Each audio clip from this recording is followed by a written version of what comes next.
Hey guys, what's up? Today I'm gonna show you the 10 best JRPGs published by XSeed Games. Now, XSeed Games are known for publishing most of the Falcom games, like the Ease games for example, or like the Trails games for example, which is the reason why I won't be including any Falcom games in this list, because otherwise, the list will be full of Ease games and Trails games. You guys know I'm a big fan of those games, right? XSeed has a lot more to offer than just Falcom, and today you're about to see the 10 best of them all, in my opinion, of course. So let's begin!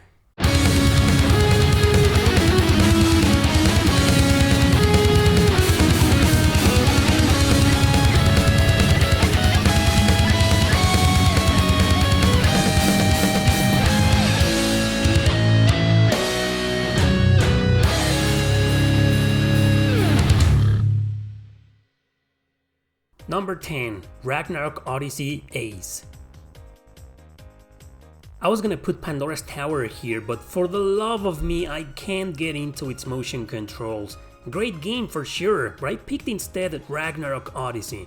Now, this is an action RPG released on both the PS3 and the PS Vita, and the Ace version is a definitive one, also published by XSeed on both systems in North America. It's a quest-driven RPG that was supposed to offer a regular offline story campaign, but also an online one. Never played the online mode, so I can only secure an opinion on the main story. You're a mercenary that will join a guild to hunt down monsters, so every time you'll move around this town with NPCs, where the shops and the quest counter is. 6 different character classes are available, but you can change to any of them whenever you want. Obviously, it's best to focus on just one. Every quest will take you to a dungeon where you'll need to kill all enemies in the way until you reach a boss. It sounds repetitive, but it keeps it fresh for having great controls, awesome visuals, great battle system, and really cool boss battles. I really enjoy this game from time to time, and I think it's among the best published by XSeed.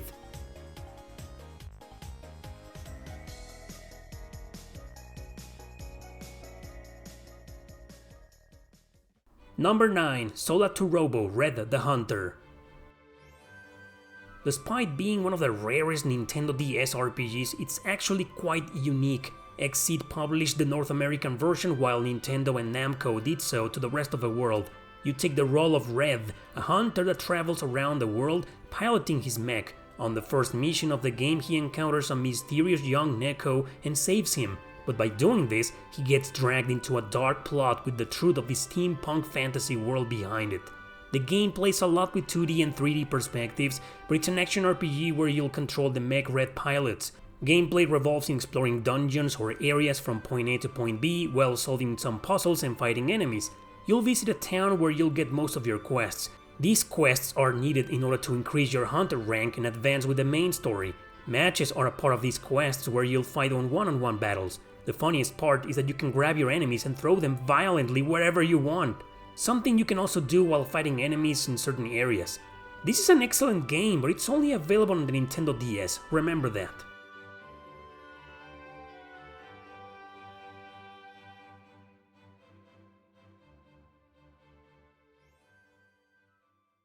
Number 8. Brave Story New Traveler.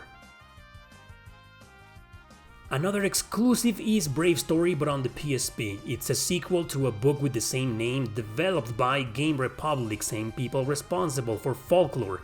You play as Tatsuya, a young boy who wants to save his best friend from a mysterious illness.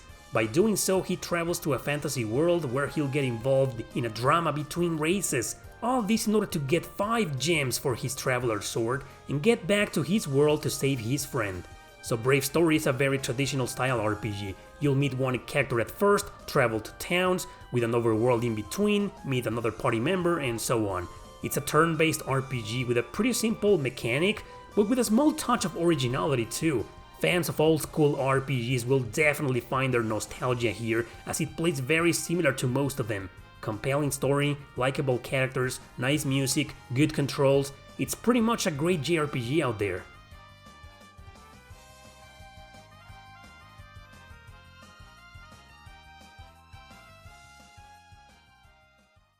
Number 7. Half-Minute Hero.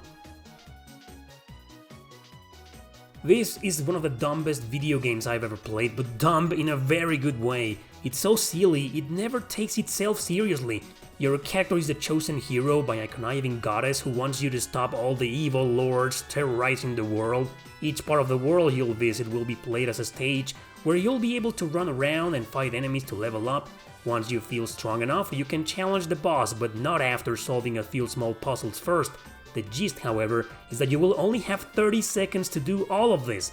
But of course you can enter small areas to pay the same goddess who's supposedly helping you to restore those 30 seconds. So it's stressful, but that's also the same reason why it's so good, rewarding and addictive. It also includes several minigames with a similar real-time strategy combat and different characters, but the main story is where most of the fun will be at. This game also has a remake on the Xbox 360 and a sequel on Steam, by the way. Remake is alright, but I've never played the sequel and it wasn't even published by XSeed.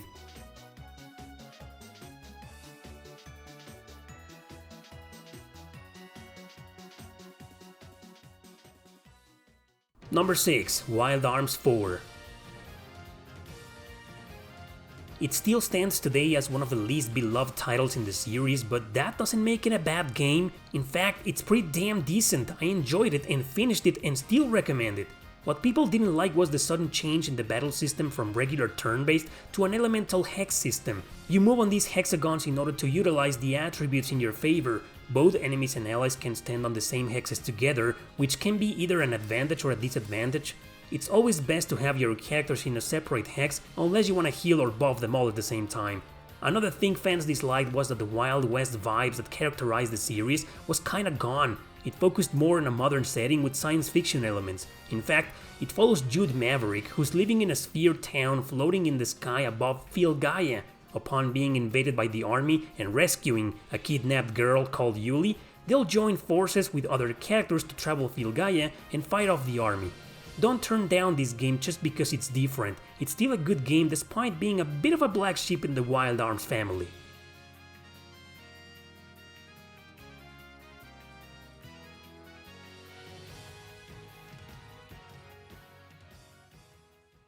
Number 5. Shadow Hearts from the New World. Speaking about Black Sheep, the third and final entry in the Shadow Hearts series is also pretty good. Sure, it's not as good as its two amazing predecessors, but still a great RPG nonetheless. It's just way goofier than them and obviously much less dark. It takes place during the 1920s during the alcohol prohibition era. You play as an independent investigator called Joni, who's tired of the usual lame-ass jobs people request of him. One day, though, he meets by fate an extremely sexy woman called Shania who saves his life, so he agrees to help her in a quest to finding an allegedly evil woman called Lady. So they will travel around the world with other very wacky characters. The Judgment Ring is back for its turn-based battles, so you've got nothing to worry about if you enjoy the first two games. For most of the game, Shania is the only character who can transform into different creatures. That's all I'll say for now to avoid spoilers. Definitely check this one out, it's still a very enjoyable RPG despite its bad reputation.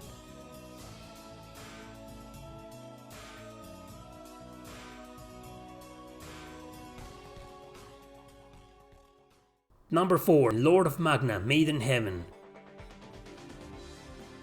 This is a charming harem with an honest guy trying to make an inn he inherited succeed. He'll do so with the help of several mysterious and magical maidens he'll encounter. Of course, this will open up an intricate drama to find out their origins, as they don't seem to remember very much. You think this will be just another fanservice RPG, but nope, it actually takes itself very seriously sometimes and makes you empathize with the characters. Now, this is a strategy RPG, but one that's very, very unique. You can only have 4 playable characters during battle, including the protagonist. He can't do much besides beating up a couple of units and support the girls. They are the ones who will do most of the fighting, as they have skills, abilities and more ranged attacks that can beat up several enemies at the same time. If they bounce against each other, you get more points. But the goal is to defeat the larger enemies, the commanders, to stop regular enemies from respawning. This is a very addictive battle system and one of my personal favorites on the 3DS.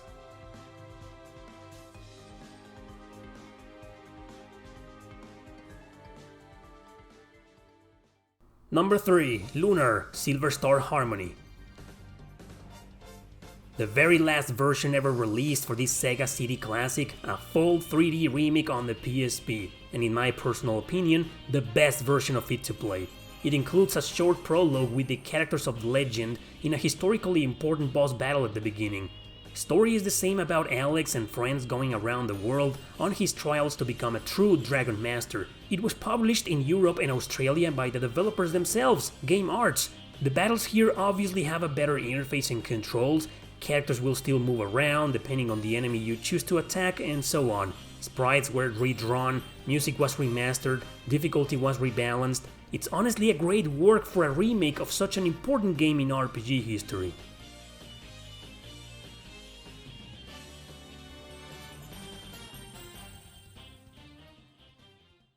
Number 2, Wild Arms 5.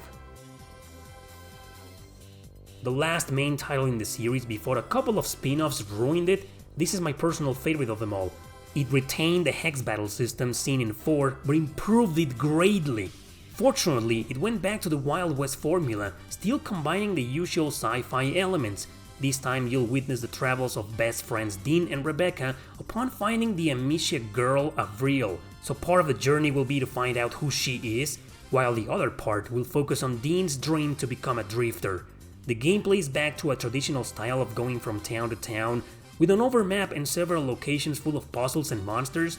I gotta warn you that this is what I felt to be the hardest of the series, as there are some difficulty spikes with some bosses, but your grinding sessions will probably take care of most. Overall, it's an excellent game that definitely improved from the last one, with a story so good and charming it quickly became my favorite in the series.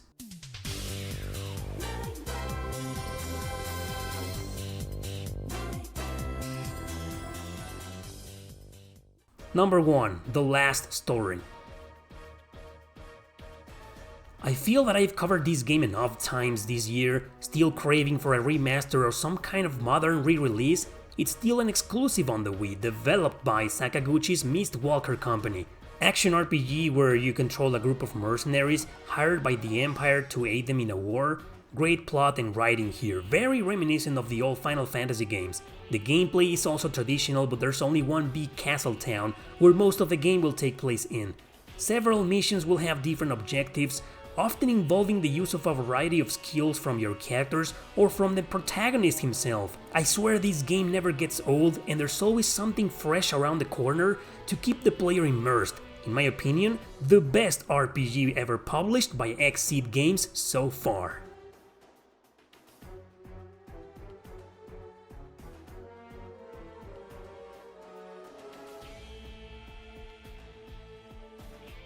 Alright everybody, those were my 10 picks for today's video. Now, honorable mentions, there could be a few. There's a bunch of obscure games that I didn't cover. There's this new game called Sakuna of Rise and Ruin, I haven't played it. Looks pretty damn cool. You know, the action in 2D a la Odin Sphere, but then the farming simulation. Anyway, I haven't played it.